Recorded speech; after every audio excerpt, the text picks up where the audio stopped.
I'm going to walk you through.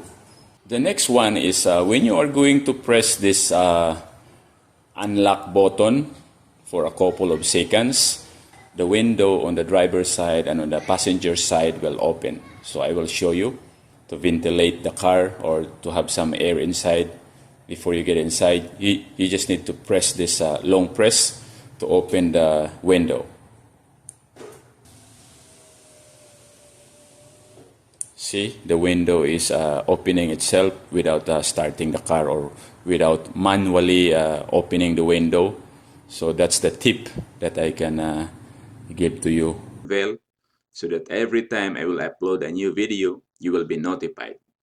And also, check my other video like interview question and answer, hydraulic pneumatic, FANUC robotics, motor controls, and many more. The remote start. So, but before you can do a remote start, you need to press this lock button for 2 seconds. So after you hear a sound that your car is already locked, that's the time you can press this one for a remote starts. Especially now is fast approaching for the winter. So press this one. So now the car is running. When you go to the market and want to open the trunk, you just need to press this one to open the trunk. Let's go at the back.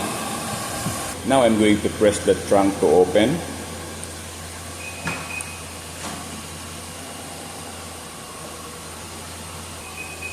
So if you wanna close, just press it again to close it.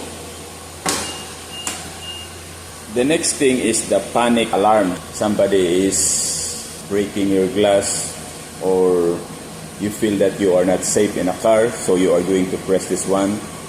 It should make some noise. It's very noisy, you know. So press again to stop the noise.